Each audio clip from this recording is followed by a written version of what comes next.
வச்சு இப்போ வந்து கார பணியாரம் செய்ய போகிறோம். கார பணியாரத்துக்கு வந்து நம்ம 250 கிராம் ராகி மாவு எடுத்து வச்சுருக்கோம். இப்போ கார பணியாரத்துக்கு ஒரு தாளிப்பு ரெடி பண்ணிக்கலாம். கடலெண்ணெய் 50 மில்லி சேர்த்துக்கலாம். கடுகு 1/2 ஸ்பூன், சீரகம் 1/4 ஸ்பூன், கடலை பருப்பு 1 ஸ்பூன், பொடியாக நறுக்குன கருவேப்பிலை, பொடியாக நறுக்குன 2 பச்சை மிளகாய், 100 கிராம் பெரிய வெங்காயம் எல்லாம் சேர்த்துட்டு லைட்டாக வதக்கி விட்டுக்கோங்க. ஒரு 2 நிமிஷத்துக்கு மட்டும் வதக்கி விட்டுக்கோங்க. இப்போ நம்ம ஒரு பாத்திரத்தில் 250 கிராம் ராகி மாவு எடுத்துருக்கோம்.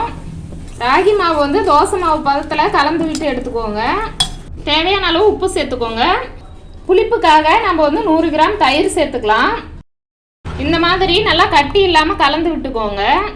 இப்போ நம்ம தாளித்து வச்சுருந்தா தாளிப்பை சேர்த்துக்கலாம். தாளிப்பு சேர்த்துட்டு நல்லா கலந்து விட்டுக்கோங்க. கடைசியாக 1/4 ஸ்பூன் ஆப்ப சோடா மாவு சேர்த்துக்கோங்க.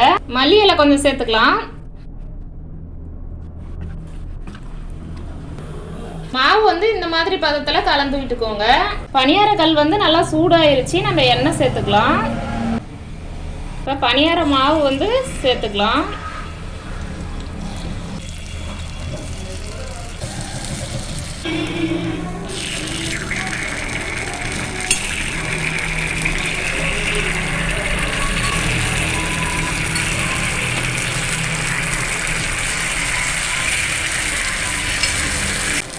பணியாரத்துக்கு மேலே லேசாக எண்ணெய் விட்டுக்கலாம்.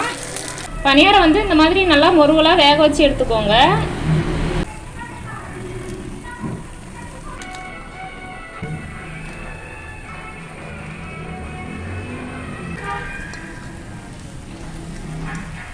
ராகி கார பணியாரம் வந்து அருமையாக ரெடி ஆயிருச்சு. கார சட்னி எப்படி செய்யறதுன்னு வாங்க பார்க்கலாம். பேன்ல 1 ஸ்பூன் கடலெண்ணெய் சேர்த்துக்கலாம். 50 கிராம் சின்ன வெங்காயம், 10 வரமிளகாய், 10 பல் பூண்டு, ஒரு பெரிய தக்காளியை 2ஆ கட் பண்ணி வச்சிருக்கோம். இதையும் சேர்த்துக்கலாம். எல்லாம் சேர்த்துட்டு நல்லா வதக்கி விட்டுக்கோங்க. செலவுகள்லாம் நல்லா வதங்கிருச்சு. ஒரு அரை நெல்லிக்காய் சைஸ் புளி வந்து எடுத்துருக்கோம். இதெல்லாம் சேர்த்துட்டு நல்லா ஆற வச்சு அரைச்சி எடுத்துக்கலாம். வதக்கி வச்ச தக்காளியை ஆறின உடனே தோலை வந்து இந்த மாதிரி உரிச்சிட்டு எடுத்துக்கோங்க. இப்போ வதக்கி வச்சிருந்த செலவெல்லாம் ஒரு மிக்சி ஜாடிக்கு மாற்றிட்டு நம்ம அரைச்சி எடுத்துக்கலாம். தேவையான அளவு உப்பு, 1/4 ஸ்பூனுக்கு குறைவா பெருங்காய பொடி சேர்த்துக்கலாம். மிக்சியில் சேர்த்துட்டு அரைச்சி எடுத்துக்கோங்க. கார சட்னி வந்து இந்த மாதிரி நல்லா நைஸாக அரைச்சி எடுத்துக்கோங்க. இப்போ வந்து தாளிப்பு ரெடி பண்ணிடலாம். 1 ஸ்பூன் எண்ணெய் சேர்த்துக்கலாம்.